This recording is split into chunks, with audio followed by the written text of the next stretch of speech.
अस्सलाम वालेकुम, मैं जमील फारूकी हूं। आप मेरा ऑफिशियल यूट्यूब चैनल देख रहे हैं। तमाम तारीफें ज़ात पाक के लिए जो हमारी शहरग से भी करीब है और हमारी हर आने जाने वाली सांस के बीच में होने वाली मामूली सी जुम्बिश को बखूबी जानता है। और तमाम दुरूद पाक नबी आखिरुज़्ज़मा हज़रत मोहम्मद मुस्तफ़ा अहमद मुज्तबा सल्लल्लाहु अलैहि वसल्लम की ज़ात पाक के ऊपर, जो वजह तख्लीक़ कायनात हैं, जिनकी वजह से हम हैं, जिनकी वजह से ये कुल कायनात है। वैसे तो आज की अहम डेवलपमेंट ये है कि इलेक्शन कमीशन ऑफ पाकिस्तान ने आम इंतखाबात की तारीख का ऐलान कर दिया है।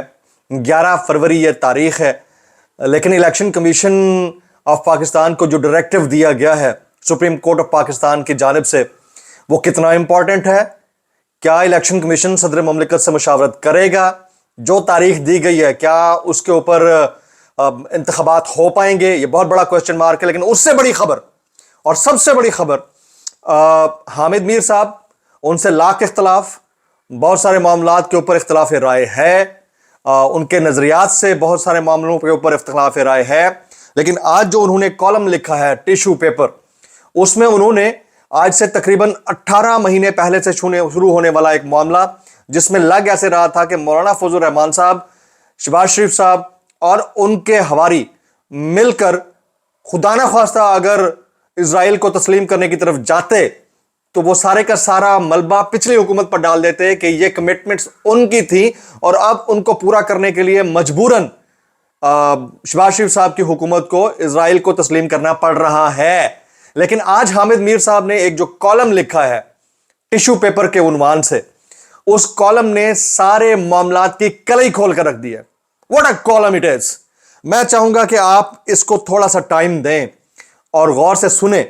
हालांकि मैं I am not fond of Hamid Mir साहब journalistic reporting, I mean seriously speaking, बहुत सारी जगहों के ऊपर मुझे शदीद इख्तलाफ है, क्योंकि एकदम से वो कहते हैं ना कि ट्विस्ट मारते उन्हें देर नहीं लगती। टर्न का तो मामला बहुत पीछे रह गया, ट्विस्ट मारते देर नहीं लगती। और पता होता है कि हर चीज़ के पीछे कोई ना कोई मुहर्रिक है।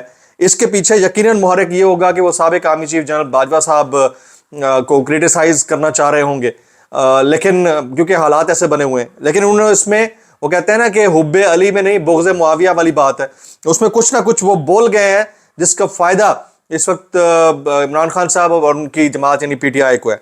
ये ज़रा गौर से सुनिएगा। मेरे ख्याल में अगर आपकी नज़र से नहीं गुजरा तो इसका लफ्ज़ आपके लिए इंपॉर्टेंट है। जहाँ तक मैं पढ़ सकता हूँ वहाँ पढ़ूंगा, क्योंकि आगे मुझे लगता है कि इजाफी है, उसकी ज़रूरत नहीं है। सुनिएगा, टिश्यू पेपर के उन्वान से ये इदारती सफ़ा है जंग का, उसमें यह छपा है कॉलम। एक सहाफ़ी दोस्त बहुत दिनों के बाद मुलाकात के लिए आए, काफ़ी देर तक मुल्क की सियासत पर गुफ्तगू के बाद उठते उठते बैठ गए। यह हामिद मीर साहब कह रहे हैं अपने सहाफ़ी दोस्त के बारे में कि एक सहाफ़ी दोस्त बहुत दिनों के बाद मुलाकात के लिए आए, काफ़ी देर तक मुल्क की सियासत पर गुफ्तगू के बाद उठते उठते बैठ गए और याद दिलाया कि आपको 4 साल पहले वज़ीर आज़म हाउस में इमरान खान के साथ होने वाली वो मुलाकात याद है जिसमें आपके एक जुमले ने सारा माहौल बदल दिया था। मैंने यानी हामिद मीर ने पूछा कि कौन सी मुलाकात? उनके दोस्त ने कहा कि वही मुलाकात जिसमें हमारे कुछ साथी टीवी एंकर और कॉलम निगार इमरान खान को इजराइल के साथ सफारती ताल्लुकात कायम करने के मशवरे दे रहे थे। खान साहब खामोशी से ये मशवरे सुनते हुए बार बार आपकी तरफ देख रहे थे, लेकिन उस दिन आप भी खामोश थे। फिर खान साहब ने आपकी तरफ यानी हामिद मीर की तरफ देखकर कहा कि जी हामिद, आप क्या कहेंगे?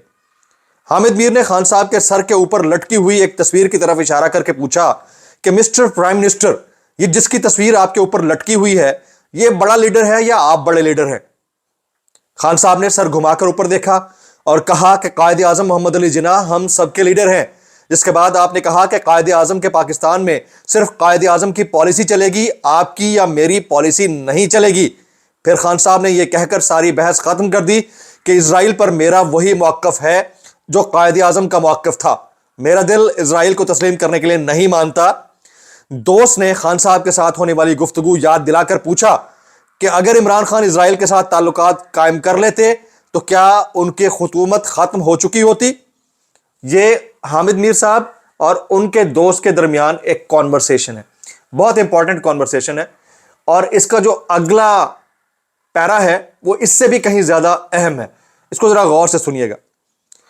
मैंने अपने दोस्त से कहा कि आप वो हालात याद करें जिनके तनाजुर में इमरान खान के साथ इस मुलाकात का एहतमाम किया गया था।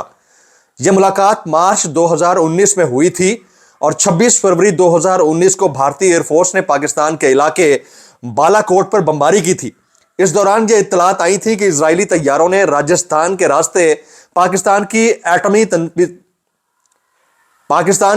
تنصیبات پر حملے کا منصوبہ بنایا تھا، لیکن پاکستان ایئر فورس کے جانبازوں نے بھارتی ایئر فورس کا جو حشر کیا، اس کے بعد اسرائیل کو حملے کی جرات نہیں ہوئی۔ اس دوران جنرل قمر جاوید باجوہ نے میرے سمیت کچھ دیگر صحافیوں کے ساتھ یہ گفتگو شروع کی کہ ہمیں اسرائیل اور بھارت کا اتحاد توڑنے کے لیے اسرائیل سے بات چیت شروع کرنا چاہیے۔ باجوہ صاحب چاہتے تھے کہ میڈیا اس بحث کا آغاز کرے، لیکن میرا یعنی حامد میر کا موقف تھا کہ یہ بحث پارلیمنٹ میں ہونی چاہیے۔ بہرحال انہوں نے عمران خان کے ساتھ میڈیا پرسنز کی ملاقات کا اہتمام کیا۔ اس ملاقات میں عمران خان نے اسرائیل کے ساتھ تعلقات قائم کرنے سے صاف انکار کر دیا۔ ملاقات ختم ہونے کے بعد مجھے ایک اہم ادارے کے ترجمان کا فون آیا اور انہوں نے کہا کہ وزیر اعظم کے ساتھ ہونے والی گفتگو آف دا ریکارڈ تھی اور آپ وزیر اعظم کا کوئی جملہ رپورٹ نہیں کریں گے۔ عمران خان سے قبل نواز شریف اور محترمہ بے نظیر بھٹو کو بھی ایسے مشورے دیے گئے، لیکن انہوں نے بھی ان مشوروں کو نظر انداز کیا اور ملک دشمن کہلوائے۔ جنرل پرویز مشرف اور واحد پاکستانی حکمران تھے جو کھلم کھلا اسرائیلی قیادت سے رابطے میں تھے۔ میں نے اپنے دوست کو صاف صاف کہا کہ اسرائیل کے ساتھ سفارتی تعلقات قائم کرنے سے انکار کے بعد سال تک عمران خان کی حکومت قائم رہی۔ خان صاحب کے خلاف تحریک عدم اعتماد مارچ 2021 میں آئی اور اس کی وجہ یہ تھی کہ انہوں نے فوج کے اندرونی معاملات میں مداخلت شروع کر دی تھی۔ میرا صحافی دوست آج بھی عمران خان کی محبت میں گرفتار ہے، لیکن آج کل اس محبت کے اظہار میں بڑا محتاط ہو چکا ہے۔ یہ حامد میر صاحب لکھ رہے ہیں اپنے دوست کے بارے میں۔ میں نے اسے کہا کہ اگر 2019 میں ہم باجوہ صاحب کی باتوں میں آ کر اسرائیل کے ساتھ دوستی کے گیت گانے لگتے تو سوچو آج ہمارا ضمیر ہمیں کتنی ملامت کرتا۔ مارچ 2019 میں عمران خان کو اسرائیل کے ساتھ دوستی کے مشورے دینے والوں میں ہمارے ایک ساتھی کافی آگے نکل گئے۔ 7 مارچ 2019 کو میں نے عمران خان کے ساتھ ہونے والی ملاقات کی کچھ تفصیل روزنامہ جنگ کے کالم میں لکھی تو یہ ساتھی بہت ناراض ہوا۔ میں نے ان سے عرض کی کہ آپ میرے اختلاف کے رائے کو برداشت کریں، اپنا موقف زبردستی مجھ پر مسلط تو نہ کریں۔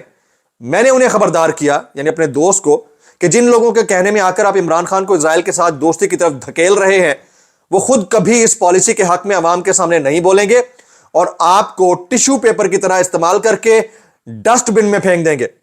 ہمارے یہ ساتھی اینکر پچھلے سال عمران خان کی حکومت ختم ہونے کے بعد پاکستان چھوڑ کر امریکہ چلے گئے۔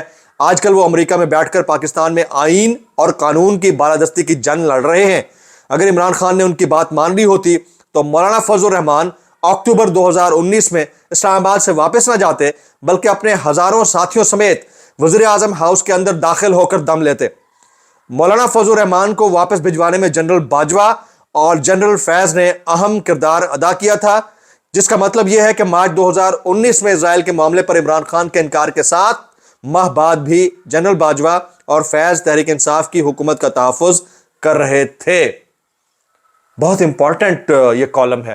اس کالم میں انہوں نے ایک اہم ترین ملاقات کا احوال بیان کیا اور یہ بھی بتایا کہ اگر عمران خان اسرائیل کو تسلیم کر چکے ہوتے تو اکتوبر 2019 میں مجھے اچھی طرح یاد ہے H11 پارک کے اندر مولانا فضل الرحمان صاحب نے دھرنا دے دیا تھا، حالانکہ انہیں ڈی چوک میں بیٹھنا تھا، تو وہ وہاں ختم نہ کرتے، وہ سیدھا پارلیمنٹ ہاؤس میں گھستے کیونکہ ان کا جو بیانیہ ہوتا مضبوط ہو چکا ہوتا اگر عمران خان اسرائیل کو تسلیم کر چکے ہوتے۔